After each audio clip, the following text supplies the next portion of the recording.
Vous la reconnaissez, cette atmosphère? Oui, je pense qu'il s'agit d'un hypermarché. Oui. Mm. Lequel? Ah, ça, je peux pas savoir, parce qu'ils se ressemblent quand même assez. Mais c'est le vôtre, hein. Ah oui? Antoine Beauchamp est allé À des matins de Cergy. France Culture à Cergy, Oui, hein, au centre commercial des Trois Fontaines, oui, à l'hypermarché, ouais, Auchan, au champ. qui est le sujet, le thème, Oui. le récit de votre dernier livre, Annie Ernaux, Regarde les lumières, mon amour. Dans une nouvelle collection lancée par Pierre Rosanvallon aux éditions du Seuil, Raconter la vie, qui se prolonge avec un site internet, Raconter la vie, le roman vrai de la société française. Ah ben ça tombe bien de vous avoir ce matin, Annie Ernaux. Qu'est-ce que c'est donc qu'un roman vrai? Je pense, enfin, je le vois d'une certaine façon, c'est-à-dire que la réalité, la vie des gens, là, puisqu'il s'agit vraiment de la vie des Français, de la société française, elle n'existe pas s'il n'y a pas des mots pour la dire. Et c'est en ce sens qu'au lieu de dire on va faire un roman de la vie des gens, c'est la vie qui va être mise en mots. Je le vois comme ça. Et disons que c'est un petit peu ce que moi j'ai toujours voulu faire aussi en écrivant. Voilà. Et c'est qui les gens? Alors, dans la collection, enfin l'esprit de la collection, je résume, mais justement, ce sont toutes les catégories sociales, tous les métiers, tous les âges. Voilà, c'est un grand paysage qu'il faudrait décrypter. Et donc, dans cette entreprise, car c'est une vaste entreprise de nature politique, me semble-t-il, c'est de faire connaître, qu'on se connaisse davantage les uns les autres. Parce que je vous demande ça pour savoir quelle est la définition, au fond, d'un écrivain et d'une écrivaine comme vous, avec cette question sur les gens. Parce que vous avez remarqué, on est entre deux tours d'élection. Oui. Et on parle beaucoup des gens. Les gens sont idiots, les gens votent mal. Ça n'a pas de sens. Et parfois les gens, et souvent le mot les gens, aussi utilisé par les journalistes, a quand même une petite connotation péjorative. Comment arrivez-vous à dépoussiérer cette chose péjorative que l'on entend souvent quand on dit les gens? Mais tout simplement, c'est leur donner des noms. Et dans mon travail, là, dans ce que j'ai fait sur l'hypermarché, c'est de leur donner forme et visage, dire comment ils sont habillés. Voilà, je croise une femme voilée, je vois une asiatique, je donne ces noms. C'est-à-dire que enlever ce que je vois, ce serait leur faire injure d'une certaine façon. Ouais, vous posez même la question de Oui. dois-je dire que je vois une femme noire, une femme tout court, une femme habillée comme si? Oui. Pourquoi toutes ces questions? Eh bien, parce que je me pose la question, c'est est-ce que si je gomme simplement une femme, je suis sûre que l'on verra une femme blanche. Je suis sûre. Et c'est en quelque sorte dénier ce qu'il y a de plus important pour quelqu'un, c'est-à-dire son apparence et son corps. C'est sa peau. Et je crois que justement, dire la réalité, c'est dire la réalité que je vois. Parce que je suis sûre aussi que la femme noire, elle me voit comme une femme blanche. Il faut absolument penser toujours réciproquement. C'est se déprendre de soi aussi, de voir et d'écrire. Et parce que en littérature, il vous manque quelque chose, finalement, si je puis me permettre, Annie Ernaux, pour régler ce genre de questions, parce qu'il vous manque le son, il vous manque la voix. Écoutez un de ces personnages, justement, un de ces gens, dans l'hypermarché où vous êtes allé, rencontré par Antoine Beauchamp. J'attends quelqu'un, mais c'est pas moi qui paye, c'est plutôt mon épouse. Vous attendez en lisant le journal pendant que votre épouse... J'ai lu le journal parce que c'est intéressant, les suspens dans 42 villes, dont la ville de Ragny ainsi que Cergy m'intéresse beaucoup. D'accord. Ouais. Très bien. C'est formidable. Merci d'avoir fait entendre ma voix. C'est pas une voix pour voter pour quelqu'un, mais c'est plutôt une voix objective sur la réalité de la vie quotidienne. Merci beaucoup. Merci monsieur. Beaucoup. Merci de faire entendre ma voix, dit cet homme à notre reporter Antoine Beauchamp. Oui. Il ne parle pas d'élection, il dit la voix tout court. Oui, et je crois que c'est extrêmement important de pouvoir faire entendre, effectivement. C'est vrai que dans mon livre, je n'ai pas interrogé interrogé les gens. Et vous êtes même gêné quand on vous reconnaît, en revanche. Oui, ça c'est une autre question, d'être reconnu. Vous êtes Annie Ernaux, oui. et vous vous faufilez très vite dans un autre rayon pour Oui, redevenir incognito. Voilà, je ne suis plus une femme qui fait ses courses. Là, je suis quelqu'un, et brusquement, il me semble que quelque chose se bouscule. Je ne suis pas là pour être reconnue. Je suis là pour voir, pour entendre. Dites Annie Ernaux, c'est tout de même pas la première fois que vous racontez les super ou les hypermarchés. Vous n'avez pas attendu Pierre Rosanvallon pour essayer d'ausculter tout de même quelles sont les réalités de la société française. Je crois que effectivement, mon projet d'écriture s'est ancré là-dedans, et de manière très directe, il y a 20 ans, avec Journal du dehors. Et puis ensuite la vie extérieure, oui. C'était des journaux aussi qui étaient plus vastes, puisque ils couvraient aussi les trajets en RER, en métro, et la ville nouvelle. Mais en fait, oui, c'est quelque chose. C'est quelque chose qui vient naturellement dans le fait que je suis immergée dans le monde. J'ai envie de le saisir quelque part et de le faire exister, et dans ses aspects peut-être les plus quotidiens. Je trouve que je ne suis pas du tout portée vers l'exotisme. Il m'arrive de voyager loin, et très bizarrement, je n'en tire rien. Je n'en tire rien, alors que d'aller à l'hypermarché près de chez moi, il y a plein de choses. C'est le vôtre, hein ? Oui, c'est le mien. C'est réellement le vôtre. Oui, réellement. Vous écrivez à un moment, depuis 15 ans, ce n'est plus la présence des minorités visibles que je remarque, c'est leur absence. Absolument. Donc la ville que j'habite, Cergy, est marquée par un grand brassage ethnique, voilà, différentes populations, plus d'une centaine. Et il est vrai que je suis habituée. Et que ce que je remarque, par exemple, je me souviens être allée à Vienne, quand je vais dans les provinces françaises, certaines villes, certains centres-villes, ce qui me frappe, c'est justement cette absence de multi-ethnicité. Oui. Vous l'expliquez comment ? C'est un constat. Eh bien, ça veut dire que, tout simplement, c'est qu'il faut que nous nous habituions les uns aux autres, et que pour Cergy, ça me semble fait. Par exemple, à l'hypermarché, dans le centre commercial, je ne crois pas que les gens se dévisagent en termes de couleurs, et même en termes d'habillement. C'est cette visibilité, cette coprésence. C'est un terme qu'on emploie maintenant et que je pense qui est important. C'est ainsi qu'on fait société ensemble, en s'habituant à se voir. Et certainement, le centre commercial et l'hypermarché est un de ces lieux-là. Oui, mais vous dites aussi, on se voit, mais on ne se parle pas beaucoup. Non, on ne se parle pas beaucoup. On regarde discrètement les courses du voisin pour mesurer aussi les différences, ce que l'on peut se payer ou certainement. On se voit, on se regarde. Mais il y a déjà quelque chose, c'est d'être proche, c'est cette visibilité-là tout de même, cette intervisibilité à quelque chose tout de même. Je veux dire, l'autre n'est pas cette figure inquiétante qu'on imagine. Je remarque par exemple dans le texte à diverses reprises que par exemple, il y a eu cette grande dispute au sujet de la burqa, de voile islamique, etc. Et au lieu de voir, par exemple, qu'il y a une évolution, moi j'ai remarqué des coiffures qui changent, qui sont différentes, qui évoluent, des filles qui sont hyper maquillées avec un voile, etc.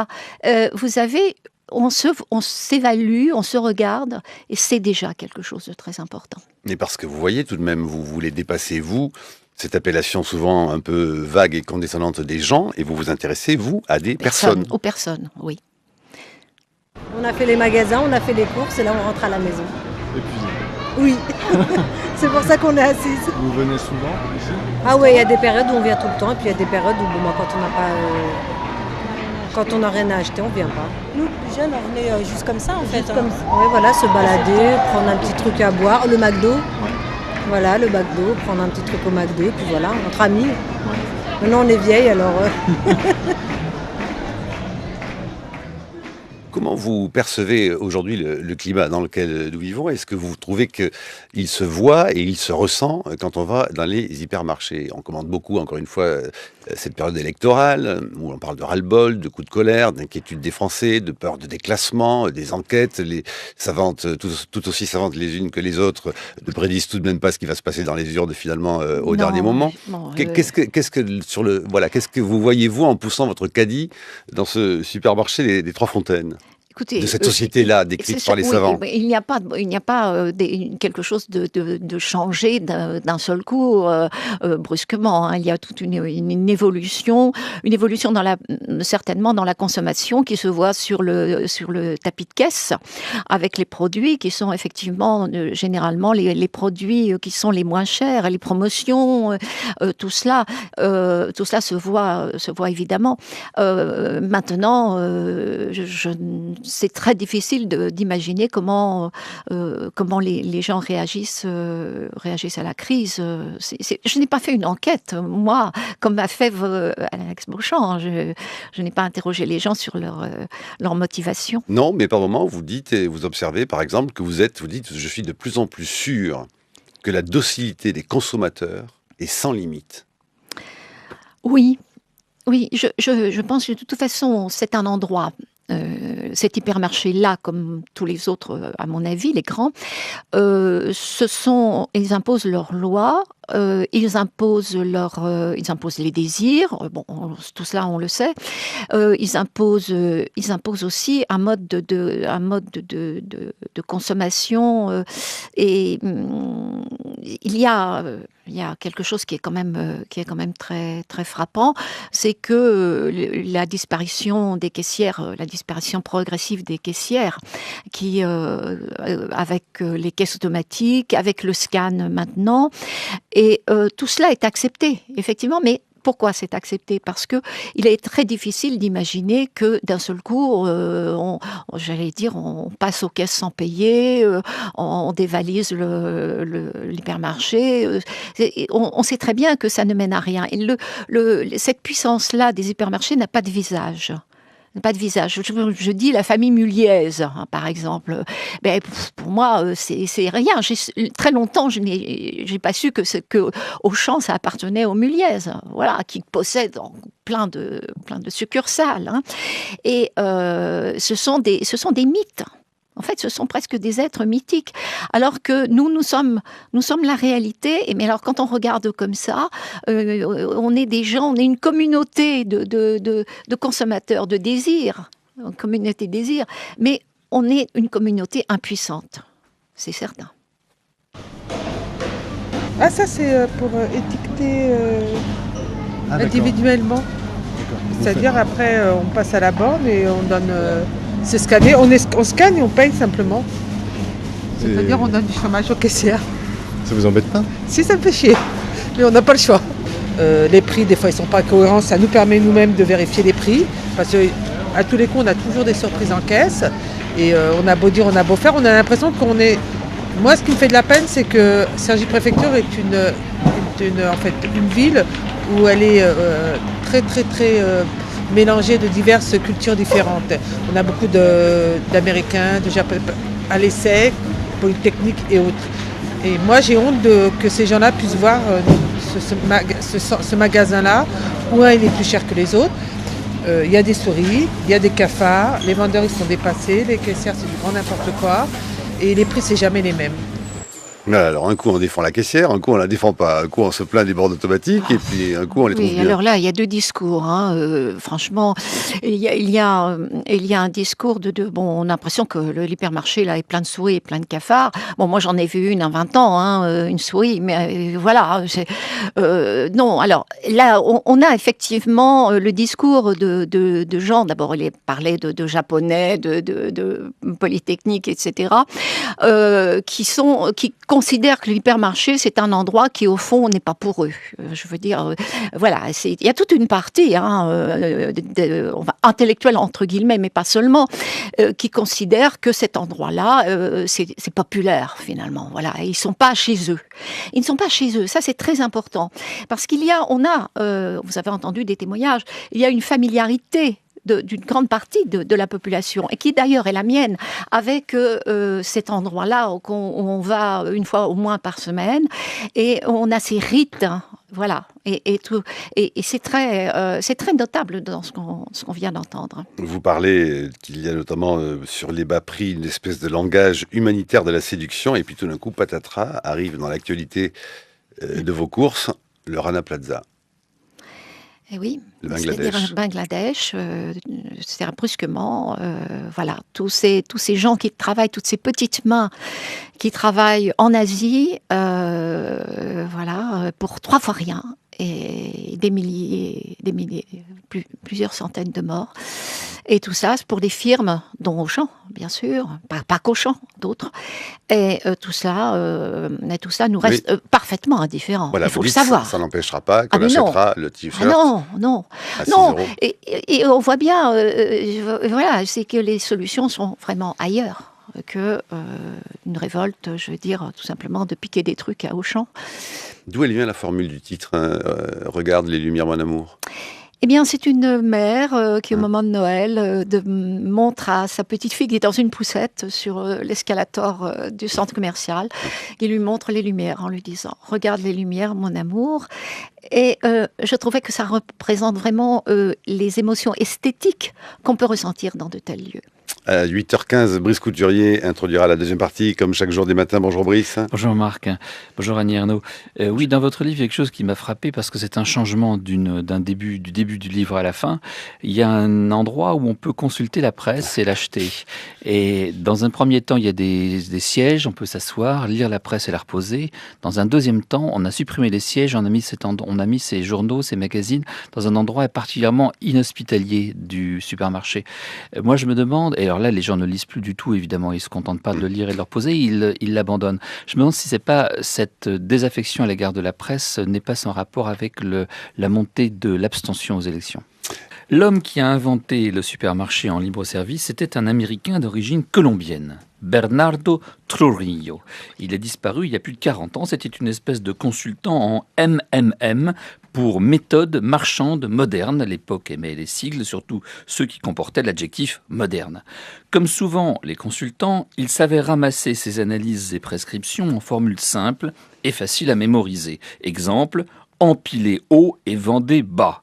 Ou encore, supprimez les vendeurs, remplacez-les par des pancartes. Vous ne les payez qu'une seule fois et elles ne prennent pas de vacances. C'était les années 50, les Américains découvraient la consommation de masse, la vie en suburbs résidentiels, les déplacements continuels en voiture. En juin 63, ouvrait ses portes à Sainte-Geneviève-des-Bois, en banlieue sud de Paris donc, le premier hypermarché français. Il se présentait comme une usine de distribution. La spécificité du modèle français, c'est qu'il mêle dans un même espace l'alimentation avec l'électroménager, le textile, la papeterie, les jouets, le bricolage. On y trouve tout à la fois. Au début, dans les années 60 et 70, l'argument de vente de ces temples de la consommation était le gain de temps. En un seul caddie, on pouvait acheter tout le nécessaire. L'autre atout de ces immenses hangars demeure leur flexibilité, leur polyvalence. On peut reconvertir les rayons de fournitures scolaires de rentrée en un espace de vente des jouets de Noël 2 mois plus tard. On a souvent prédit l'effondrement de la vente en hypermarché. Dans l'après 68, il fut dénoncé comme le symbole de l'américanisation de la société. Les produits sont standardisés, les contacts humains sont réduits au minimum, et comme l'incarnation de la société de consommation. Guy Debord, dont le livre La Société du spectacle paraît fin 67, livre une critique pertinente de l'aliénation du consommateur de grande surface, pour lequel nombre de ces aphorismes d'époque semblent avoir été écrits.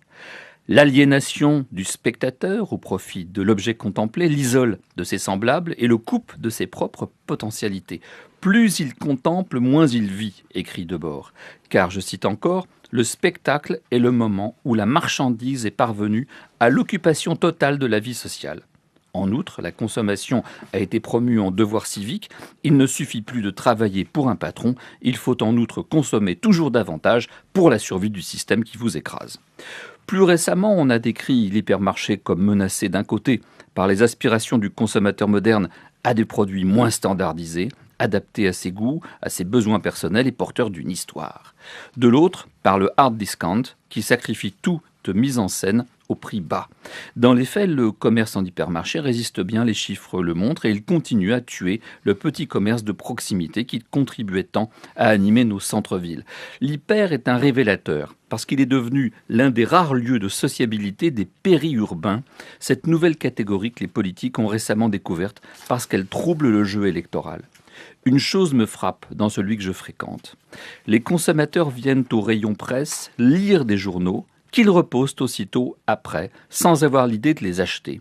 Les mêmes vont ressortir avec, dans leur caddie, des jeux vidéo à 40 €, mais l'information, elle, se doit d'être désormais gratuite. Vous l'écrivez Annie Ernaux, certains magazines sont reposés tout froissés.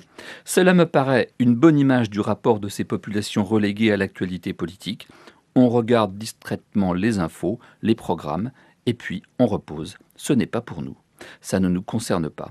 C'est l'affaire des classes dirigeantes et de ceux qui vivent à leur contact. Ils résident à Paris. Aux élections de dimanche dernier, 59% des 18-24 ans et 53% des 25-34 ans n'ont pas été votés. Est-ce vraiment sans rapport ? La chronique de Brice Couturier sur franceculture.fr. Annie Ernaux.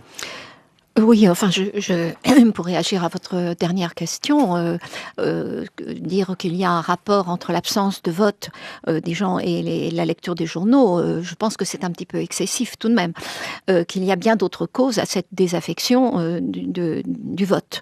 Et ça réside dans la façon dont les partis politiques font la politique justement actuellement, et pas seulement le Parti socialiste, mais précédemment. Je veux dire qu'il y a on vote. La démocratie, c'est pas seulement voter. C'est ça le problème. Et donc, on se dit que si on vote, mais que rien ne change, pourquoi aller voter ? Là, je me fais simplement la réflexion. Il n'est pas du tout dans mon idée de désavouer ceux qui iront voter. Au contraire, je pense qu'il vaut toujours mieux dire quelque chose au moins. Mais sur l'utilité, je crois effectivement que là, l'abstention n'a jamais été aussi forte. Mais je ne la lirai pas à l'absence de lecture des journaux. Et à quoi ? Pardon ? Et à quoi vous liriez cette justement, je dirais cette impuissance, qu'on a l'impression d'être impuissant, que voter ne change pas beaucoup le cours des choses. Voilà. C'est assez banal comme Mais vous ne croyez pas que le quotidien avait un rapport avec la démocratie très direct ? Tant que les gens lisaient des quotidiens, ça veut dire qu'ils étaient simplement informés de l'actualité politique. Ils sont toujours informés. Vous en êtes bien sûr. Oui, je pense qu'ils sont informés. D'abord, et je pense pas seulement aux journaux gratuits, mais je pense qu'il y a une foule d'informations que l'on reçoit par Internet. Oui, on peut consulter beaucoup de sites. On avait une presse d'opinion, elle faisait vivre la démocratie, c'était pas sans rapport tout de même. Il y avait une floraison de titres dans les années 60. Oui, il y avait bien sûr beaucoup plus de titres. Mais vous avez une presse régionale qui résiste bien, tout de même. Voilà, on lit le journal de la région. Et par contre, les grands journaux nationaux, c'est vrai, ont perdu tout à fait leur. Parce que justement, on est informé plus vite que par les journaux. Mais ma question était double, parce qu'en fait, je vais vous parler des journaux, mais je vais vous parler aussi du périurbain, où je réside moi-même. Et les hypermarchés sont situés précisément dans l'hyperurbain, dans ces régions où la vie sociale s'est pratiquement arrêtée. Effectivement, c'est comme le mall américain, le seul endroit où on peut se rencontrer, en fait, c'est ces espaces déshumanisés qui sont consacrés à la marchandise. Mais pourquoi vous dites vous habitez le périurbain ? Moi, j'habite pas le périurbain, j'habite Cergy.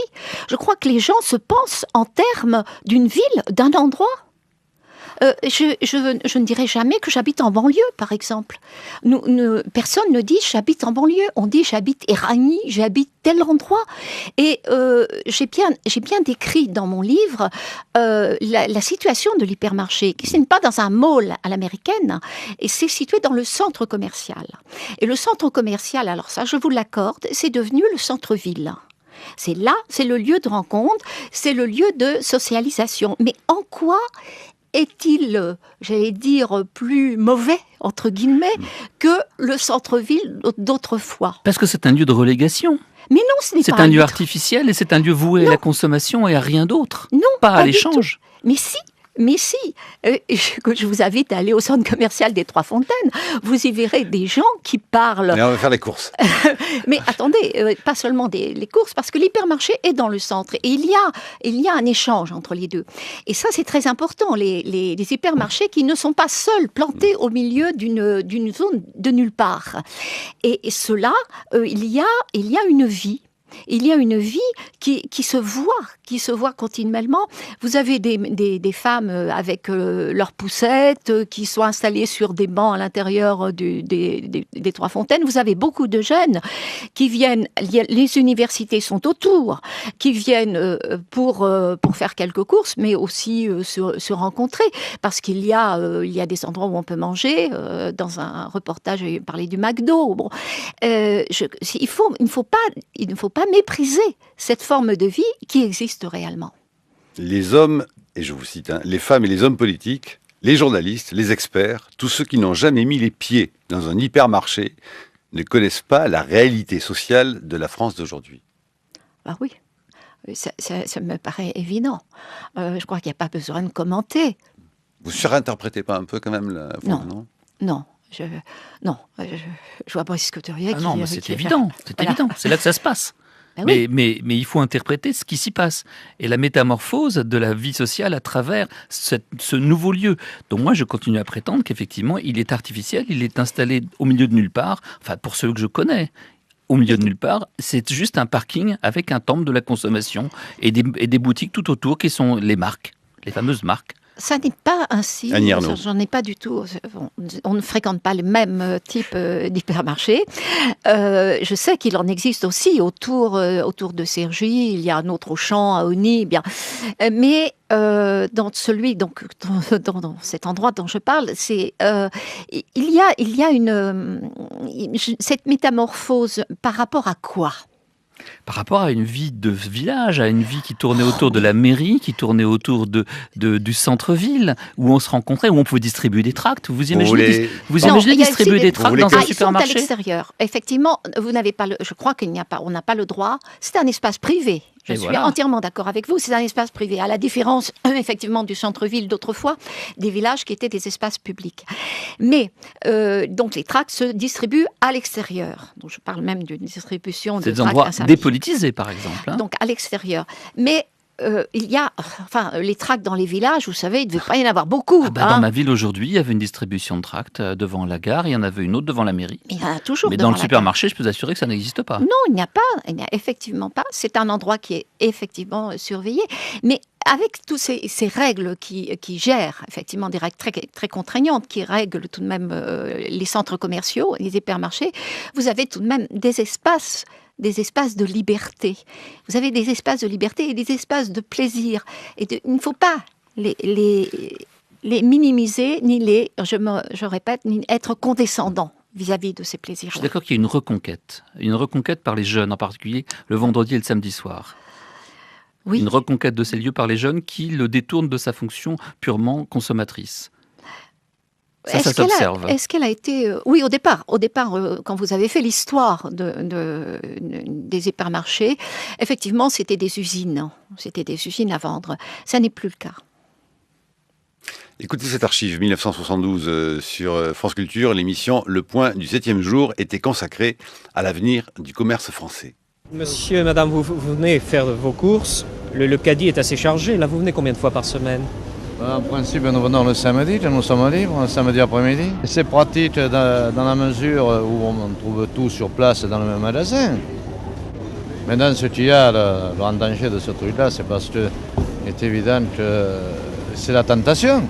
Alors on achète, et puis quand on arrive à la caisse, on s'aperçoit que, tiens, je viens de faire un chèque, il y en a pour 12 000 francs. Oui, mais c'est la tentation. Mais qui est tenté? C'est vous, le mari, ou vous, madame? Oh, on est tous les deux, hein? Oui, tous les deux. Alors vous additionnez les tentations, là. Oui, très certainement. Chacun prend ce qui lui fait plaisir. Tiens, moi j'ai envie de ça, ma femme a envie d'autre chose. On a tout à la portée, quoi. Voilà, c'était en 1972, Villiers-en-Bière, hein, pour poser des questions aux clients d'un hypermarché qui venait de faire son apparition dans la commune. Oui, Annie Ernaux, comment avez-vous justement balancé à la fois ce qui peut être de l'ordre de ce qui ne vous plaît pas, de ce qui vous scandalise, et puis effectivement aussi écrit ce qui vous semble faire justement un lien social. Il y a tout à la fois, tous les paradoxes à la fois. Une chose vous irrite par exemple, c'est les panneaux où il y a marqué « Par respect pour nos clients, il est interdit de lire les revues et les magazines dans le magasin. Merci de votre compréhension. » Et ce « nos clients » vous met en boule. Oui, on n'est pas les. Je veux dire, c'est. Voilà, moi, en tant que cliente, voilà. Je n'appartiens pas. Je n'appartiens pas. Non, effectivement, je sais pas moi qui dicte effectivement ces règles-là. C'est bien la direction. Donc, simplement pour respect pour. Alors, je sais pas, mais me dire, en fait, c'est une pure interdiction. Hein. Alors, ce qui est formidable, justement, c'est qu'elle est toujours contournée, cette interdiction. Ben oui, les gens lisent. Effectivement, les gens lisent et c'est très bien. Bon, jusqu'à présent, je n'ai jamais vu personne venir et interdire la lecture.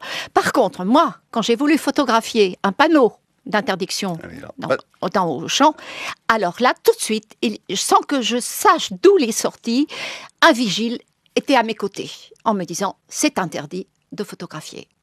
Dans le magasin. Alors qu'on prend des photos tout le monde partout, tout le temps maintenant, avec partout, des appareils. On prend des photos partout. Pas à l'hypermarché. Pas à l'hypermarché. Il faut demander l'autorisation à la direction, etc. Enfin, tout un système. Je crois que si j'avais photographié simplement des clients, d'ailleurs, ça m'est arrivé de vouloir le faire, ça peut se passer, je crois. Mais photographier un panneau Auchan, à l'intérieur, notamment des panneaux d'interdiction, je crois que ça, c'est impossible. Et si vous levez le smartphone vers les plafonds où sont les caméras, là, à ce moment-là, vous êtes tout de suite remarqué, on vous l'interdit. C'est un espace hyper surveillé, hyper fliqué. Hein, ça, c'est évident. Il suffit d'ailleurs de regarder tous les vigiles qui sont à la sortie de l'hypermarché. Là, ils regardent. Si vous sortez, il y a une sortie sans achat. C'est l'endroit le plus désagréable qui soit, la sortie sans achat, parce que on vous regarde, on regarde vos mains, on regarde vos sacs, hein, et on se sent toujours vaguement coupable, non pas au fond de n'avoir rien pris, mais coupable de n'avoir rien acheté, ce qui est différent. Il y a des invariants, hein, cela dit, vous notez, voilà, au rayon jouet. Il n'y a pas photo, si j'ose dire. Les petits garçons sont devant les épées. Et... Oui, alors là, le rôle effectivement de ces, pas des fabricants, mais le rôle des hypermarchés dans des grandes surfaces, dans la ségrégation hommes-femmes, il est énorme. Il est énorme. Il commence vraiment avec ces jouets qui sont, et ça c'est une nouveauté d'une dizaine d'années, de cette ségrégation extrême entre les jouets pour les filles et les jouets pour les garçons. Alors le plus affligeant, c'est que effectivement, vous retrouvez tous les stéréotypes les plus archaïques, c'est-à-dire que les petits garçons aiment que le dehors, ce qui fait du bruit. Vous avez des avions, vous avez des Spider-Man, etc. Et que les filles, mais c'est tellement caricatural que on a envie de foutre vraiment la pagaille là-dedans, avec des trousses de maquillage, avec des petits aspirateurs, des petites machines à laver, c'est-à-dire tout un univers intérieur, féminin, mais traditionnel qui ne correspond plus à la réalité, et d'ancrer les filles que, voilà, c'est soit le ménage, soit la séduction. Dans le monde de l'économie libérale, aimer les enfants, c'est leur acheter le plus de choses possible. Eh oui. Oui, c'est ce qu'on peut constater, effectivement. Vous allez avec des enfants dans un hypermarché, et des enfants ou petits-enfants, et naturellement, il y a des tentations partout, et il y a le désir des enfants. Non, touche pas à ça, laisse-le, non, tu l'auras plus tard, etc. Vous avez tout un discours qui se fait autour, et effectivement, ce sentiment de si on achète, eh bien on les aime. Voilà. Et qui ne voudrait pas... Vous savez, il y a beaucoup de choses qui tournent autour de l'amour, dans les hypermarchés. C'est-à-dire de faire plaisir. Donc, voilà, si... Et le contraire, c'est la frustration. Et donc, cette mère qui ne peut pas offrir la poupée à sa petite fille, hein, qui dit « tu l'auras avec le Père Noël vert », c'est-à-dire le secours populaire. C'est ça que ça veut dire. Eh bien, c'est déchirant. C'est déchirant. Voilà. Et dans un supermarché, les femmes restent cantonnées dans le rôle que l'on cantonne oui, aux ce sont femmes. quand même les femmes qui s'occupent le plus, qui font le plus de courses, c'est le lieu des femmes surtout. Et de tous âges. Et de tous âges, oui. Sauf l'informatique, vous dites que c'est l'informatique, un secteur c'est réservé très aux hommes. masculin, oui, Ouais. bien sûr. Là, les vendeurs sont des hommes, et quand ils parlent à des femmes, ils s'adressent à elles de manière condescendante, parce Oui. que par définition, elles n'y connaissent rien. Elles n'y connaissent rien, c'est bien connu. Est-ce que vous auriez aimé prendre justement et faire un livre, comme vous l'avez déjà fait, avec l'importance que vous accordez à la photo? Est-ce que vous auriez aimé faire ce livre avec des photos, justement? Oui, j'aurais aimé. Très certainement, mais ce n'était pas possible je veux dire, le principe de la collection qui est très peu cher et qui, voilà, je ne pouvait pas... mais j'ai pensé, oui, tout à fait. D'ailleurs, je commençais à prendre des photos, je voulais prendre des photos à l'intérieur d'Auchan, c'est très important, oui. Parce que la photo, elle dit quoi que vous n'arrivez pas à dire? Je crois qu'elle donne corps. Moi, j'évoque le corps légèrement, enfin un peu les gens. Je leur donne la visibilité, l'existence. Vraiment, c'est une valeur d'existence ce texte. Hein. Mais en même temps, ça ne donne pas les couleurs, vraiment de rendre complètement visible. Mais en même temps, je pense que peut-être avec les photos, il y aurait eu quelque chose qui aurait conforté les gens en disant que c'est inconscient, mais que c'est un lieu populaire. Ah, le fameux mot populaire Le aussi. fameux mot Alors, populaire, hein. Oui, oui. ben oui. Donc, il vous fait pas peur du tout, vous, ce mot-là. Voilà, c'est un beau mot, mais il est devenu en fait un mot qui segmente, qui clive. Vous dites témoigner de l'existence aux gens. Est-ce que ça veut donc dire là qu'il y a quand même quelque chose, mais c'est pas la première fois tout de même là chez vous, Annie Ernaux, qui est de l'ordre, oui, d'un engagement littéraire et qui se veut un engagement politique. Mm-hmm. Oui, bien sûr que c'est en faisant ce livre qu'il y a un engagement politique. C'est donner effectivement la visibilité à des endroits qui sont, comme, non seulement moi je les fréquente depuis 40 ans, mais qu'une grande partie de la population, finalement il n'y a qu'une petite partie qui ne fréquente pas. C'est le centre de Paris, parce qu'il n'y en a pas, et ce sont, il y a ceux aussi qui font maintenant leurs courses par Internet, qui ne voient plus les gens. Mais c'est une petite partie. Alors, comment, justement, ces lieux qui sont tellement fréquentés, je peux dire qu'ils sont hors du champ littéraire et artistique. C'est distinguer. Oui, distinguer. Distinguer les objets, les individus et les mécanismes et leur conférer valeur d'existence. Voilà, c'est ça, d'écrire aussi. De Yvetot à ce supermarché, il y a évidemment de vous dedans. Ben, bien sûr. Hein. Bien sûr, je suis née dans un café-épicerie. J'ai connu ça jusqu'à ce que je parte d'Yvetot à 24 ans. Et j'ai vu ce que j'appelle le monde à travers, effectivement, des échanges commerciaux. C'est ainsi que j'ai vu le monde. Je pourrais raconter tout ce qu'il y a de différent. Et effectivement, mais enfin, voilà, c'est ce rapport, évidemment, les clients pouvaient en vouloir à mes parents. Et à l'hypermarché, on ne peut pas en vouloir à personne. Hein. On ne peut même pas en vouloir, je veux dire, à la caissière. Si, on s'en veut à soi. On découvre au détour d'un moment où vous faites vos courses que vous vous en voulez d'avoir peut-être un peu plus les moyens et que ça va se voir sur le rayon, que vous êtes plus à l'aise que la voisine d'à côté pour acheter quelque chose dont vous ne regarderez pas le prix. Et que le début de la richesse, dites-vous, c'est quand on ne regarde pas le prix avant. Oui, c'est ça. La légèreté. La légèreté, oui, la légèreté. Le monde devient léger à partir du moment où on n'a plus à regarder le prix des choses, du moins le prix des choses habituelles, quotidiennes, hein, bien sûr. Et vous vous en voulez un peu, là? Oui, je pense que de toute façon, on est plus culpabilisé, effectivement, à l'intérieur, inconsciemment, à l'intérieur d'un hypermarché qu'on pouvait l'être autrefois.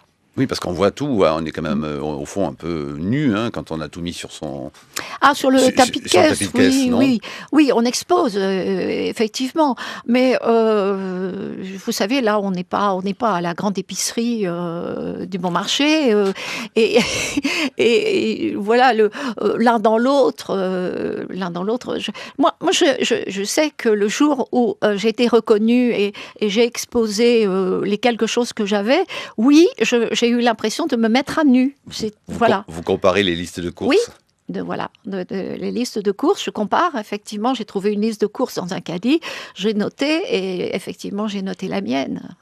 C'est pas tout à fait pareil. Et ces listes de courses, elles pourraient rentrer dans un corpus brodusien de la distinction. Par exemple. Brice Couturier? Moi, au contraire, il me semble que l'hypermarché, c'est un lieu parfaitement démocratique au sens où Andy Warhol disait que tout le monde boit le même Coca-Cola, que ce soit le président de la République ou un clochard dans la rue. Effectivement, on est tous là à acheter à peu près les mêmes objets. Mais là où ça change d'un seul coup, c'est que c'est dans le hard discount. Parce que là, on est entre l'hypermarché et le resto du cœur. Et rentrer dans un hard discount, c'est une expérience vraiment. Parce que là, d'un seul coup, on a le sentiment d'être mis à l'écart de la société. Tout est très moche, tout est pas cher. Et on a un peu honte d'y rentrer, on a un peu honte d'y être. J'ai remarqué qu'on ne se regarde pas entre soi, entre clients du hard discount. D'ailleurs, ça ne marche pas très fort. Quelle est votre expérience du hard discount? Alors, je ne suis pas allée dans un hard discount autonome, si on peut dire. Mais il y a du hard discount à l'intérieur. À l'intérieur de l'hypermarché Auchan, il est très à l'écart. Il est tout à fait retiré près des animaux, des aliments pour animaux, au point qu'on peut tout à fait passer de l'un à l'autre sans s'en rendre compte. Enfin, si je vous ai bien lu, vous dites les boîtes d'aliments pour animaux sont infiniment plus jolies que les boîtes hard discount. Oui, absolument. Ouais, plus alléchantes presque. Mais d'abord, ce sont des rayons normaux, tandis qu'à côté, ce sont des clayettes en bois, des espèces de casiers, où les produits sont littéralement, je veux dire, en vrac. Même il y a un rayon frais qui est plus ou moins défraîchi, voilà. Et donc, c'est vraiment le mépris du consommateur, là. C'est vraiment tout ce qu'il y a de plus méprisant. En plus, c'est bardé d'interdictions, sont des futurs voleurs, hein, voilà. Et donc, effectivement, là, c'est un lieu où même, moi, je passe avec mon caddie, et vous avez l'impression d'être, je veux dire, vous n'êtes même plus dans l'hypermarché Auchan. Voilà. Et puis, pour terminer, on pourrait dire, au fond, que la chose la plus triste qui soit, quand même, dans ces hypermarchés, dites-vous, c'est qu'on ne peut même pas essayer ou tenter, qui sait, de faire l'amour dans les cabines d'essayage. On ne peut plus, d'une certaine façon, parce que on a quand même perdu un truc. Là. Absolument. Mais oui, on ne peut plus se cacher, voilà, d'une certaine façon, dans l'hypermarché. Avant, il y avait des cabines d'essayage qui étaient gardées par une employée. Voilà. Et maintenant, c'est fini. Donc, c'est vraiment, il y a écrit qu'on ne peut rien faire qu'essayer, en fait. C'est très drôle, d'ailleurs. Ça induit, dites-vous, fatalement qu'on ne fait rien d'autre qu'essayer un vêtement. Et pas plus de 3. Oui, pas plus de 3, voilà, oui. Mais ça sert, les gens sont formidables, j'allais dire de certaine manière, parce que ça servait pour pouvoir s'asseoir tranquillement et bavarder, voilà, au moins. Un dernier tout petit mot, avant que nous arrivions avec la séquence de ce qui nous arrive. Est-ce qu'au fond, question très naïve, Annie Ernaux, ça vous a rassuré sur l'espèce humaine d'écrire ce livre sur la vie d'un supermarché avec ses hauts et ses bas, ses heures et ses malheurs, ou est-ce que ça vous a inquiété sur ce que devient la société, ni l'un ni l'autre, mais j'ai eu du plaisir, oui. J'ai eu de plaisir vous savez, d'écrire, c'est quand même, c'est d'un seul coup de s'emparer de la réalité et puis de la voir autrement qu'on imaginait. Parce que c'est ça, tout de même. C'est, comme je dis, voir pour écrire, c'est pas voir simplement. C'est aussi, d'une certaine manière, d'un seul coup, être attentif d'une manière très, très différente aux autres, aux lieux, au temps qui s'écoule, même dans l'hypermarché, qui est un drôle de temps, et effectivement, et à soi-même. Donc, j'ai eu du plaisir.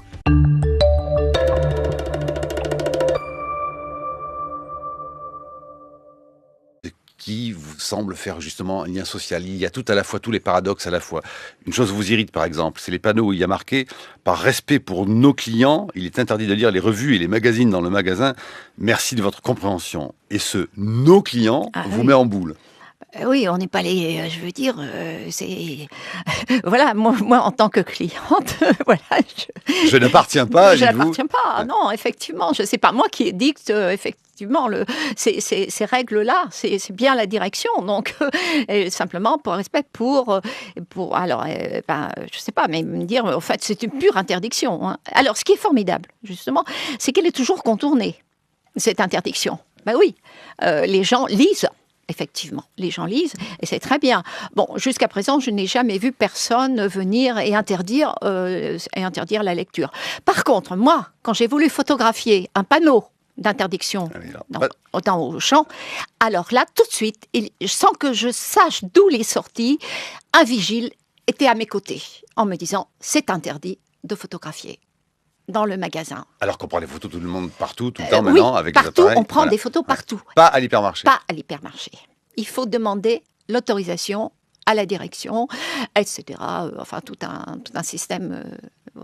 Je crois que si j'avais photographié simplement des clients, d'ailleurs, ça m'est arrivé de vouloir le faire, ça peut se passer, je crois. Mais photographier un panneau Auchan, à l'intérieur, notamment des panneaux d'interdiction, je crois que ça, c'est impossible. Et si vous levez le smartphone vers les plafonds où sont les caméras, là, à ce moment-là, vous êtes tout de suite remarqué, on vous l'interdit. C'est un espace hyper surveillé, hyper fliqué. Hein, ça, c'est évident. Il suffit d'ailleurs de regarder tous les vigiles qui sont à la sortie de l'hypermarché. Là, ils regardent. Si vous sortez, il y a une sortie sans achat. C'est l'endroit le plus désagréable qui soit, la sortie sans achat, parce que on vous regarde, on regarde vos mains, on regarde vos sacs, hein, et on se sent toujours vaguement coupable, non pas au fond de n'avoir rien pris, mais coupable de n'avoir rien acheté, ce qui est différent. Il y a des invariants, hein, cela dit, vous notez, voilà, au rayon jouet. Il n'y a pas photo, si j'ose dire. Les petits garçons sont devant les épées. Et... Oui, alors là, le rôle effectivement de ces, pas des fabricants, mais le rôle des hypermarchés, dans des grandes surfaces, dans la ségrégation hommes-femmes, il est énorme. Il est énorme. Il commence vraiment avec ces jouets qui sont, et ça c'est une nouveauté d'une dizaine d'années, de cette ségrégation extrême entre les jouets pour les filles et les jouets pour les garçons. Alors le plus affligeant, c'est que effectivement, vous retrouvez tous les stéréotypes les plus archaïques, c'est-à-dire que les petits garçons aiment que le dehors, ce qui fait du bruit. Vous avez des avions, vous avez des Spider-Man, etc. Et que les filles, mais c'est tellement caricatural que on a envie de foutre vraiment la pagaille là-dedans, avec des trousses de maquillage, avec des petits aspirateurs, des petites machines à laver, c'est-à-dire tout un univers intérieur, féminin, mais traditionnel qui ne correspond plus à la réalité, et d'ancrer les filles que, voilà, c'est soit le ménage, soit la séduction. Dans le monde de l'économie libérale, aimer les enfants, c'est leur acheter le plus de choses possible. Eh oui. Oui, c'est ce qu'on peut constater, effectivement. Vous allez avec des enfants dans un hypermarché, et enfants ou petits-enfants, et naturellement, il y a des tentations partout, et il y a le désir des enfants. Non, touche pas à ça, laisse-le, non, tu l'auras plus tard, etc. Vous avez tout un discours qui se fait autour, et effectivement, ce sentiment de si on achète, eh bien on les aime. Voilà. Et qui ne voudrait pas... Vous savez, il y a beaucoup de choses qui tournent autour de l'amour, dans les hypermarchés. C'est-à-dire de faire plaisir. Donc, voilà, si... Et le contraire, c'est la frustration. Et donc, cette mère qui ne peut pas offrir la poupée à sa petite fille, hein, qui dit « tu l'auras avec le Père Noël vert », c'est-à-dire le secours populaire. C'est ça que ça veut dire. Eh bien, c'est déchirant. C'est déchirant. Voilà. Et dans un supermarché, les femmes restent cantonnées dans le rôle que l'on Oui, Quant à ce nos sont quand femmes, même les femmes qui Et- s'occupent le plus, qui font le plus de courses, qui sont. C'est le lieu des femmes surtout. et de tous âges. Et de tous âges, oui. Sauf l'informatique, vous dites. Ah, On mais est un l'informatique, secteur c'est réservé très aux hommes. masculin, oui, Ouais. bien sûr. Là, les vendeurs sont des hommes et quand ils parlent à des femmes, ils s'adressent à elles de manière condescendante parce Oui. que par définition, elles n'y connaissent rien. Elles n'y connaissent rien, c'est bien connu. Est-ce que vous auriez aimé prendre justement et faire un livre comme vous l'avez déjà fait, avec l'importance que vous accordez à la photo? Est-ce que vous auriez aimé faire ce livre avec des photos justement? Oui, j'aurais aimé. Très certainement, mais ce n'était pas possible je veux dire, le principe de la collection qui est très peu cher et qui, voilà, on ne pouvait pas... mais j'ai pensé, oui, tout à fait. D'ailleurs, je commençais à prendre des photos, je voulais prendre des photos à l'intérieur d'Auchan c'est très important, oui. Parce que la photo, elle dit quoi que vous n'arrivez pas à dire? Je crois qu'elle donne corps. Moi, j'évoque le corps légèrement, enfin un peu les gens. Je leur donne la visibilité, l'existence. C'est-à-dire vraiment, c'est une valeur d'existence ce texte. Hein. Mais en même temps, ça ne donne pas les couleurs, vraiment de rendre complètement visible. Mais en même temps, je pense que peut-être avec les photos, il y aurait eu quelque chose qui aurait conforté les gens en disant que c'est inconscient, mais que c'est un lieu populaire. Ah, le fameux mot populaire Le aussi. fameux mot Alors, populaire, hein. Oui, oui. bah oui. Donc, il vous fait et pas c'est peur un du beau tout, vous, mot. ce mot-là? Il y a- et voilà, c'est un beau mot, mais il est devenu en fait un mot qui segmente, qui clive. Vous dites témoigner de l'existence aux gens. Est-ce que ça veut donc dire là qu'il y a quand même quelque chose, mais c'est pas la première fois tout de même là chez vous, Annie Ernaux, qui est de l'ordre, oui, d'un engagement littéraire et qui se veut un engagement politique. Oui, bien sûr que c'est en faisant ce livre qu'il y a un engagement politique. C'est donner effectivement la visibilité à des endroits qui sont, comme, non seulement moi je les fréquente depuis 40 ans, mais qu'une grande partie de la population, finalement il n'y a qu'une petite partie qui ne fréquente pas. C'est le centre de Paris, parce qu'il n'y en a pas, et ce sont, il y a ceux aussi qui font maintenant leurs courses par Internet, et qui ne voient plus les gens. Mais c'est une petite partie. Et alors, comment, justement, ces lieux qui sont tellement fréquentés, je peux dire qu'ils sont pas tellement... Ils sont hors du champ littéraire et artistique. C'est distingué. Oui, à l'absence de lecture des journaux. Et à quoi? Pardon? Et à quoi vous liriez cette... Justement, je dirais cette impuissance qu'on a l'impression d'être impuissant, que voter ne change pas beaucoup le cours des choses. Voilà. C'est assez banal comme Mais vous ne croyez pas que le quotidien avait un rapport avec la démocratie très direct? Tant que les gens lisaient des quotidiens, ça veut dire qu'ils étaient simplement informés de l'actualité politique. Ils sont toujours informés. Vous en êtes bien sûr? Oui, je pense qu'ils sont informés. D'abord, et je pense pas seulement aux journaux gratuits, mais je pense qu'il y a une foule d'informations que l'on reçoit par Internet. Oui, on peut consulter beaucoup de sites. On avait une presse d'opinion, elle faisait vivre la démocratie, c'était pas sans rapport tout de même. Il y avait une floraison de titres dans les années 60. Oui, il y avait bien sûr qu'il y avait beaucoup plus de titres, mais vous avez une presse régionale qui résiste bien, tout de même. Voilà, on lit le journal de la région. Et par contre, les grands journaux nationaux, c'est vrai, ont perdu tout à fait de leur.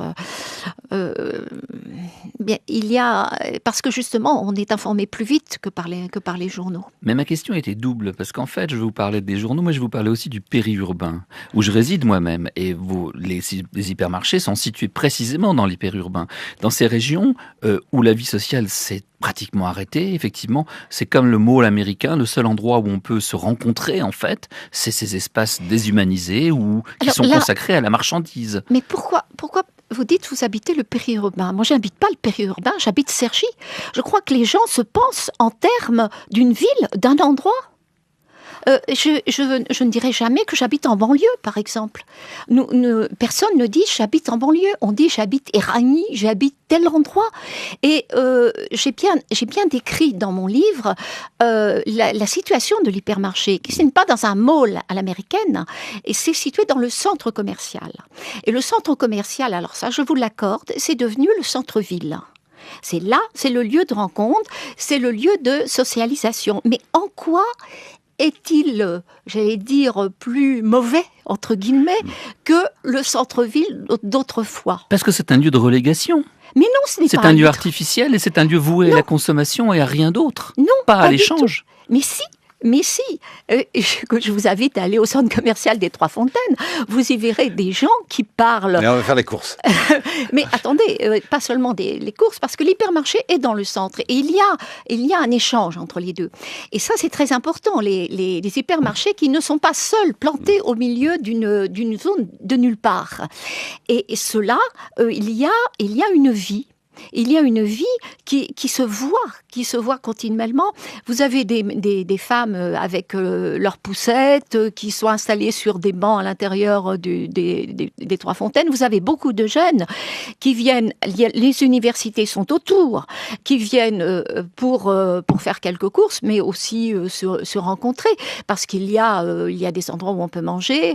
Dans un reportage, j'ai parlé du McDo. Bon, il ne faut pas mépriser cette forme de vie qui existe réellement.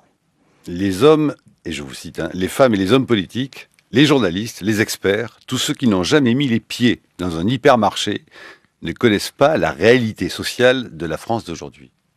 Ah oui, ça me paraît évident. Je crois qu'il n'y a pas besoin de commenter. Vous surinterprétez pas un peu quand même Non. Je vois Brice Couturier qui... Non, mais c'est évident, évident. C'est là que ça se passe. Ah oui. Mais il faut interpréter ce qui s'y passe. Et la métamorphose de la vie sociale à travers ce nouveau lieu. Donc moi, je continue à prétendre qu'effectivement, il est artificiel, il est installé au milieu de nulle part. Enfin, pour ceux que je connais, au milieu de nulle part, c'est juste un parking avec un temple de la consommation et des boutiques tout autour qui sont les marques, les fameuses marques. Ça n'est pas ainsi. J'en ai pas du tout. On ne fréquente pas le même type d'hypermarché. Je sais qu'il en existe aussi autour de Cergy. Il y a un autre Auchan à Osny, bien.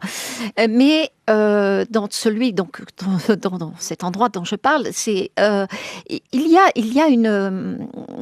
cette métamorphose par rapport à quoi? Par rapport à une vie de village, à une vie qui tournait autour de la mairie, qui tournait autour du centre-ville, où on se rencontrait, où on pouvait distribuer des tracts. Vous imaginez distribuer des tracts dans un supermarché? Ils sont à l'extérieur. Effectivement, vous n'avez pas je crois on n'a pas le droit. C'est un espace privé. Je suis entièrement d'accord avec vous. C'est un espace privé, à la différence, effectivement, du centre-ville d'autrefois, des villages qui étaient des espaces publics. Mais, donc, les tracts se distribuent à l'extérieur. Donc, je parle même d'une distribution de tracts. C'est des endroits dépolitisés, par exemple. Donc, à l'extérieur. Mais, il y a, les tracts dans les villages, vous savez, il ne devait pas y en avoir beaucoup. Dans ma ville aujourd'hui, il y avait une distribution de tracts devant la gare, il y en avait une autre devant la mairie. Il y en a toujours. Mais dans le supermarché, je peux vous assurer que ça n'existe pas. Non, il n'y a effectivement pas. C'est un endroit qui est effectivement surveillé. Mais avec toutes ces règles qui gèrent, effectivement, des règles très, très contraignantes, qui règlent tout de même les centres commerciaux, les hypermarchés, vous avez tout de même des espaces de liberté. Vous avez des espaces de liberté et des espaces de plaisir. Et il ne faut pas les minimiser, ni je répète, ni être condescendant vis-à-vis de ces plaisirs. Je suis d'accord qu'il y a une reconquête par les jeunes, en particulier le vendredi et le samedi soir. Oui. Une reconquête de ces lieux par les jeunes qui le détournent de sa fonction purement consommatrice. Ça s'observe. Est-ce qu'elle a été... Oui, au départ, quand vous avez fait l'histoire des hypermarchés, effectivement, c'était des usines. C'était des usines à vendre. Ça n'est plus le cas. Écoutez cette archive 1972 sur France Culture. L'émission Le Point du 7e jour était consacrée à l'avenir du commerce français. Monsieur et madame, vous venez faire vos courses. Le caddie est assez chargé. Là, vous venez combien de fois par semaine ? En principe, nous venons le samedi, nous sommes libres, un samedi après-midi. C'est pratique dans la mesure où on trouve tout sur place dans le même magasin. Maintenant, ce qu'il y a, le grand danger de ce truc-là, c'est parce que c'est évident que c'est la tentation. Alors on achète, et puis quand on arrive à la caisse, on s'aperçoit que, tiens, je viens de faire un chèque, il y en a pour 12 000 francs. Oui, mais c'est la tentation. Mais qui est tenté? C'est vous, le mari, ou vous, madame? Oh, on est tous les deux, hein? Oui, tous les deux. Alors vous additionnez les tentations, là. Oui. Oui, très certainement. Chacun prend ce qui lui fait plaisir. Tiens, moi j'ai envie de ça, ma femme a envie d'autre chose. On a tout à la portée, quoi. Voilà, c'était en 1972, Villiers-en-Bière, hein, pour poser des questions aux clients d'un hypermarché qui venait de faire son apparition dans la commune. Oui, Annie Ernaux, comment avez-vous justement balancé à la fois ce qui peut être de l'ordre de ce qui ne vous plaît pas, de ce qui vous scandalise, et puis effectivement aussi écrit... Je me souviens être allée à Vienne. Quand je vais dans les provinces, la province française, certaines villes, certains centres-villes, ce qui me frappe, c'est justement cette absence de multi-ethnicité. Oui. Vous l'expliquez comment? C'est un constat... Eh bien, ça veut dire que, tout simplement, c'est qu'il faut que nous nous habituions les uns aux autres, et que pour Cergy, ça me semble fait. Par exemple, à l'hypermarché, dans le centre commercial, je ne crois pas que les gens se dévisagent en termes de couleurs et même en termes d'habillement. C'est cette visibilité, cette coprésence. C'est un terme qu'on emploie maintenant et que je pense qui est important. C'est ainsi qu'on fait société ensemble, en s'habituant à se voir. Et certainement, le centre commercial et l'hypermarché est un de ces lieux-là. Oui, mais vous dites aussi, on se voit, mais on ne se parle pas beaucoup. Non, on ne se parle pas beaucoup. On regarde discrètement les courses du voisin pour mesurer aussi les différences, ce que l'on peut se payer ou oui, certainement. On se voit, on se regarde. Mais il y a déjà quelque chose, c'est d'être proche. C'est cette visibilité-là tout de même. Cette intervisibilité a quelque chose tout de même. Je veux dire, l'autre n'est pas cette figure inquiétante qu'on imagine. Je remarque par exemple dans le texte à diverses reprises que par exemple il y a eu cette grande dispute au sujet de la burqa, de voile islamique, etc. Et au lieu de voir par exemple qu'il y a une évolution, moi j'ai remarqué des coiffures qui changent, qui sont différentes, qui évoluent, des filles qui sont hyper maquillées avec un voile, etc. Vous avez on s'évalue, on se regarde, et c'est déjà quelque chose de très important. Mais parce que vous voyez tout de même, vous voulez dépasser, cette appellation souvent un peu vague et condescendante des gens, et vous vous intéressez, vous, à des personnes. Aux personnes, oui. On a fait les magasins, on a fait les courses, et là on rentre à la maison. Épuisé. Oui, c'est pour ça qu'on est assises. Vous venez souvent ici? Ah oui, il y a des périodes où on vient tout le temps, et puis il y a des périodes où, quand on n'a rien à acheter, on ne vient pas. Nous, plus jeunes, on venait juste comme ça, en fait. Oui, voilà, se balader, prendre un petit truc à boire, le McDo. Voilà, le McDo, prendre un petit truc au McDo, puis voilà, entre amis. Maintenant, on est vieilles, alors...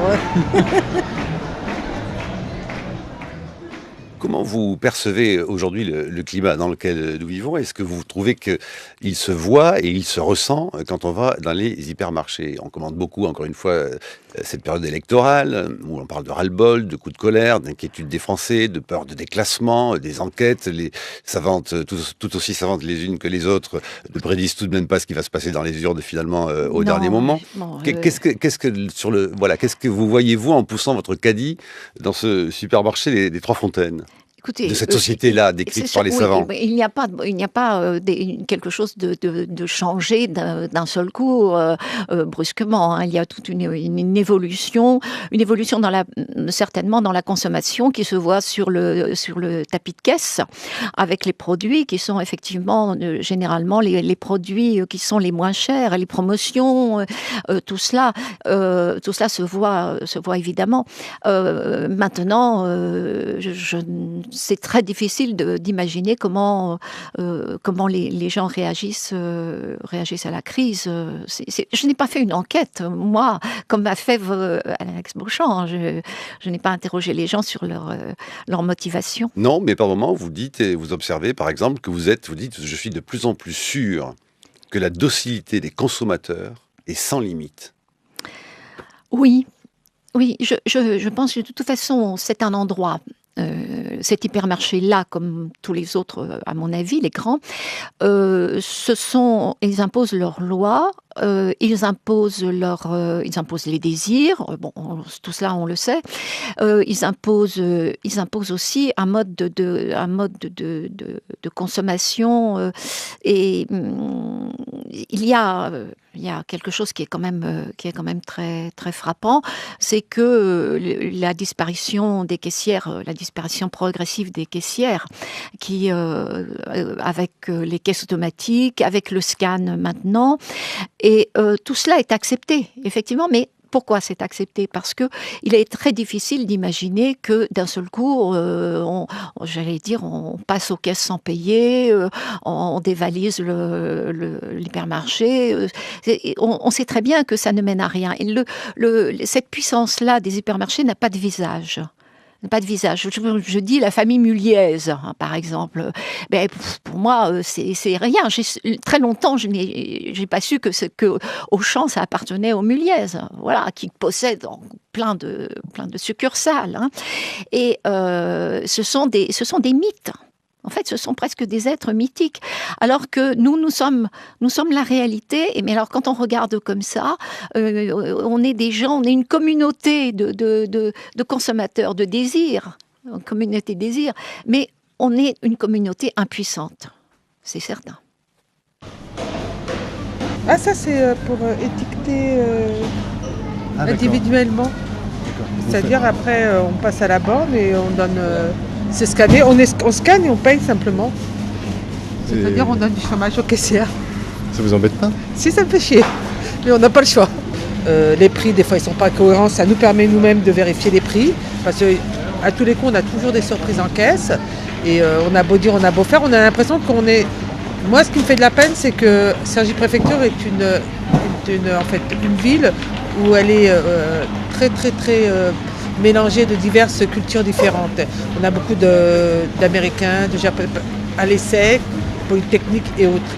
Et moi, j'ai honte que ces gens-là puissent voir ce magasin-là, où il est plus cher que les autres.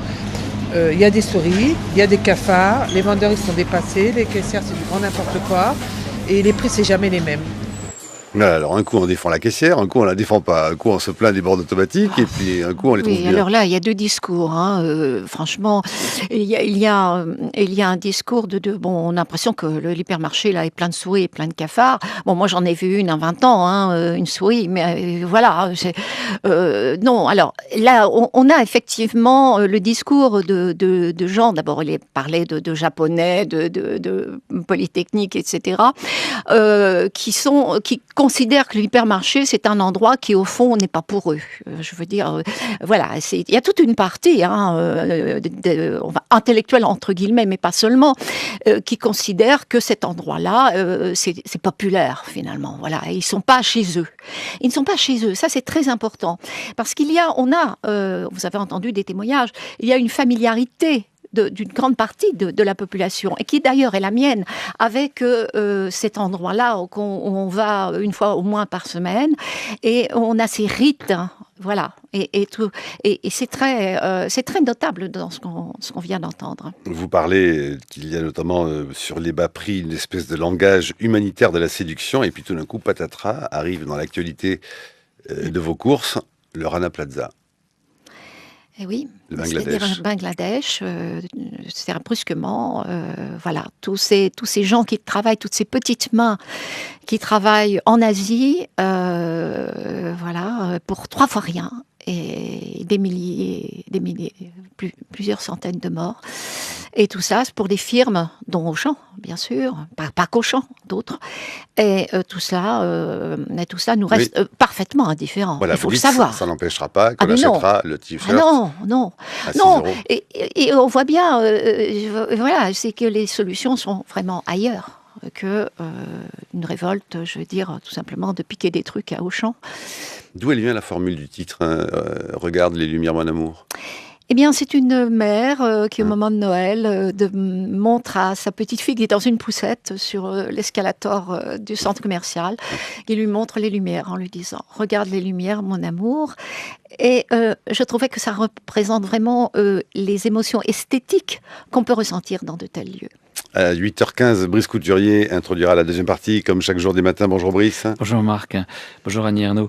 Oui, dans votre livre, il y a quelque chose qui m'a frappé parce que c'est un changement du début du livre à la fin. Il y a un endroit où on peut consulter la presse et l'acheter. Et dans un premier temps, il y a des sièges, on peut s'asseoir, lire la presse et la reposer.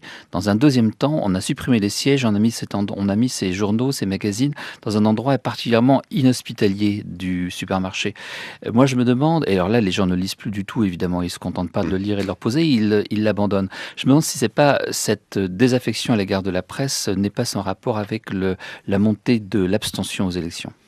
L'homme qui a inventé le supermarché en libre-service était un Américain d'origine colombienne, Bernardo Trujillo.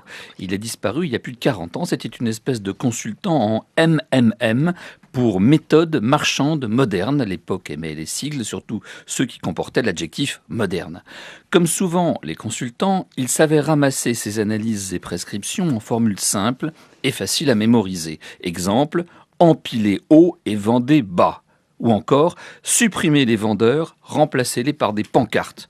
Vous ne les payez qu'une seule fois et elles ne prennent pas de vacances. C'était les années 50, les Américains découvraient la consommation de masse, la vie en suburbs résidentiels, les déplacements continuels en voiture. En juin 63, ouvrait ses portes à Sainte-Geneviève-des-Bois, en banlieue sud de Paris donc, le premier hypermarché français. Il se présentait comme une usine de distribution. La spécificité du modèle français, c'est qu'il mêle dans un même espace l'alimentation avec l'électroménager, le textile, la papeterie, les jouets, le bricolage. On y trouve tout à la fois. Au début, dans les années 60 et 70, l'argument de vente de ces temples de la consommation était le gain de temps. En un seul caddie, on pouvait acheter tout le nécessaire. L'autre atout de ces immenses hangars demeure leur flexibilité, leur polyvalence. On peut reconvertir les rayons de fournitures scolaires de rentrée en un espace de vente des jouets de Noël 2 mois plus tard. On a souvent prédit l'effondrement de la vente en hypermarché. Dans l'après 68, il fut dénoncé comme le symbole de l'américanisation de la société. Les produits sont standardisés, les contacts humains sont réduits au minimum, et comme l'incarnation de la société de consommation. Guy Debord, dont le livre La Société du spectacle paraît fin 67, livre une critique pertinente de l'aliénation du consommateur de grande surface, pour lequel nombre de ces aphorismes d'époque semblent avoir été écrits. L'aliénation du spectateur au profit de l'objet contemplé l'isole de ses semblables et le coupe de ses propres potentialités. Plus il contemple, moins il vit, écrit Debord. Car, je cite encore, le spectacle est le moment où la marchandise est parvenue à l'occupation totale de la vie sociale. En outre, la consommation a été promue en devoir civique. Il ne suffit plus de travailler pour un patron. Il faut en outre consommer toujours davantage pour la survie du système qui vous écrase. Plus récemment, on a décrit l'hypermarché comme menacé d'un côté par les aspirations du consommateur moderne à des produits moins standardisés, adaptés à ses goûts, à ses besoins personnels et porteurs d'une histoire. De l'autre, par le hard discount qui sacrifie toute mise en scène au prix bas. Dans les faits, le commerce en hypermarché résiste bien, les chiffres le montrent, et il continue à tuer le petit commerce de proximité qui contribuait tant à animer nos centres-villes. L'hyper est un révélateur, parce qu'il est devenu l'un des rares lieux de sociabilité des périurbains, cette nouvelle catégorie que les politiques ont récemment découverte parce qu'elle trouble le jeu électoral. Une chose me frappe dans celui que je fréquente. Les consommateurs viennent au rayon presse lire des journaux qu'ils reposent aussitôt après, sans avoir l'idée de les acheter. Les mêmes vont ressortir avec, dans leur caddie, des jeux vidéo à 40 €, mais l'information, elle, se doit d'être désormais gratuite. Vous l'écrivez Annie Ernaux, certains magazines sont reposés tout froissés. Cela me paraît une bonne image du rapport de ces populations reléguées à l'actualité politique. On regarde distraitement les infos, les programmes, et puis on repose. Ce n'est pas pour nous. Ça ne nous concerne pas. C'est l'affaire des classes dirigeantes et de ceux qui vivent à leur contact. Ils résident à Paris. Aux élections de dimanche dernier, 59% des 18-24 ans et 53% des 25-34 ans n'ont pas été votés. est-ce vraiment sans rapport? La chronique de Brice Couturier sur franceculture.fr. Annie Ernaux. Oui, enfin, pour réagir à votre dernière question, dire qu'il y a un rapport entre l'absence de vote des gens et la lecture des journaux, je pense que c'est un petit peu excessif tout de même, qu'il y a bien d'autres causes à cette désaffection du vote. Et ça réside dans la façon dont les partis politiques font la politique justement actuellement, et pas seulement le Parti socialiste, mais précédemment. Je veux dire qu'il y a on vote. La démocratie, c'est pas seulement voter. C'est ça le problème. Et donc, on se dit que si on vote, mais que rien ne change, pourquoi aller voter ? Là, je me fais simplement la réflexion. Il n'est pas du tout dans mon idée de désavouer ceux qui iront voter. Au contraire, je pense qu'il vaut toujours mieux dire quelque chose au moins, mais sur l'utilité, je crois effectivement que là, l'abstention n'a jamais été aussi forte. Mais je ne la lirai pas.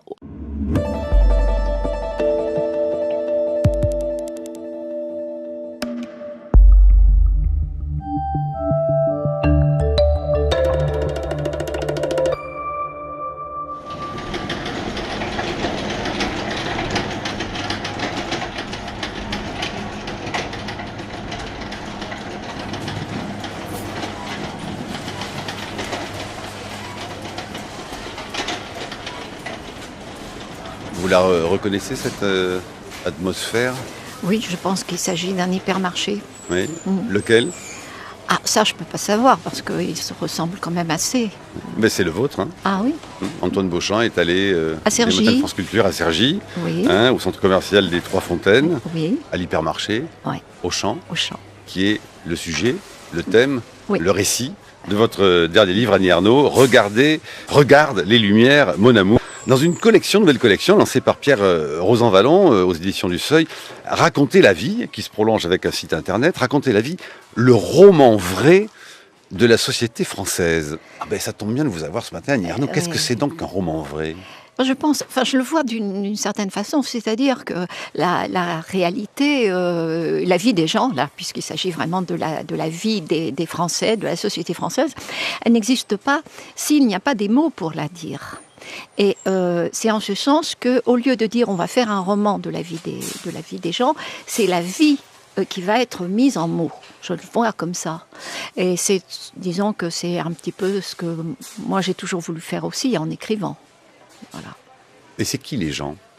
Alors, dans la collection, l'esprit de la collection, je résume, mais justement, ce sont toutes les catégories sociales, tous les métiers, tous les âges.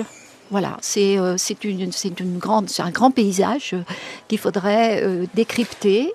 Et donc, dans cette entreprise, car c'est une vaste entreprise de nature politique, me semble-t-il, c'est de faire connaître, qu'on se connaisse davantage les uns les autres. Parce que je vous demande ça pour savoir quelle est la définition, au fond, d'un écrivain et d'une écrivaine comme vous, avec cette question sur les gens. Parce que vous avez remarqué, on est entre deux tours d'élection. Oui. Et on parle beaucoup des gens. Les gens sont idiots, les gens votent mal. Ça n'a pas de sens. Et parfois les gens, et souvent le mot les gens, aussi utilisé par les journalistes, a quand même une petite connotation péjorative. Comment arrivez-vous à dépoussiérer cette chose péjorative que l'on entend souvent quand on dit les gens ? Mais tout simplement, c'est leur donner des noms.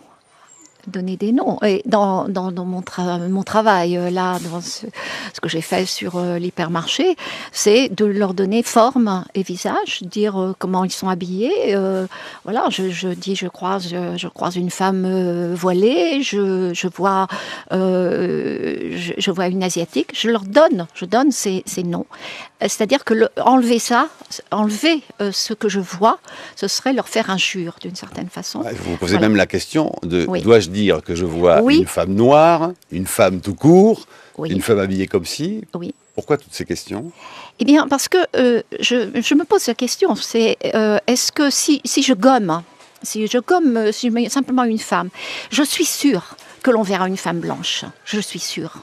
Et c'est en quelque sorte dénier ce qu'il y a de plus important pour quelqu'un, c'est-à-dire son apparence et son corps, c'est sa peau.